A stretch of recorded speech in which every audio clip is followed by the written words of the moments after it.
Kung Fu Panda is a film released by Dreamworks Animation back in 2008. It came out around the time I was turning 20 years old, and at the time I thought the title sounded ridiculous, and I had come to not really expect that much from Dreamworks. But after watching it years later, which was like a few years ago now, I was really pleasantly surprised by it. It's about a panda named Po who works at a noodle shop with his dad, who is a goose, and he's sort of a fanboy of Kung Fu, and especially the Furious Five, which is comprised of tigress, monkey, crane, mantis, and viper. But the main conflict of this is that Tai Lung, a former student of Master Shifu, has escaped from prison and wants to get the Dragon Scroll, because the time has come to choose the Dragon Warrior, which will be like the best martial artist ever, I guess. And Po is chosen, but everybody thinks it's an accident. But Master Oogway, who is an old turtle, or tortoise, they don't really specify which one he is, says that there are no accidents. So it's up to Master Shifu to train Po to become a Dragon Warrior so he can defeat Tai Lung. After rewatching this, which this is like the third time I've seen it, I was surprised at just how good the cinematography is in this movie. Of course, with animation, you can make cinematography any way you want because you can move the camera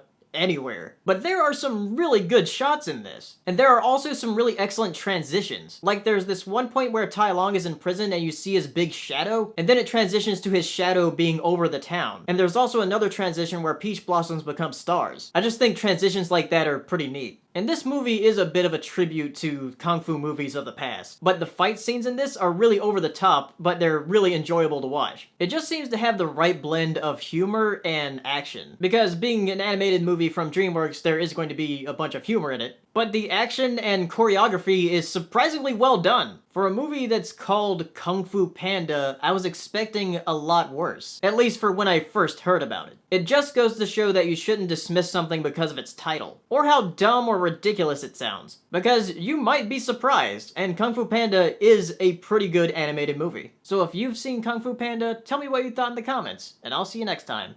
Bye. I'd like to give thanks to my patrons this month. Thank you so much for supporting me. It really helps out a lot. And if you'd like to support me, click the annotation for the Patreon link. And if you want more movie reviews, click the playlist. And if you haven't subscribed yet, subscribe. And as always, thank you for watching.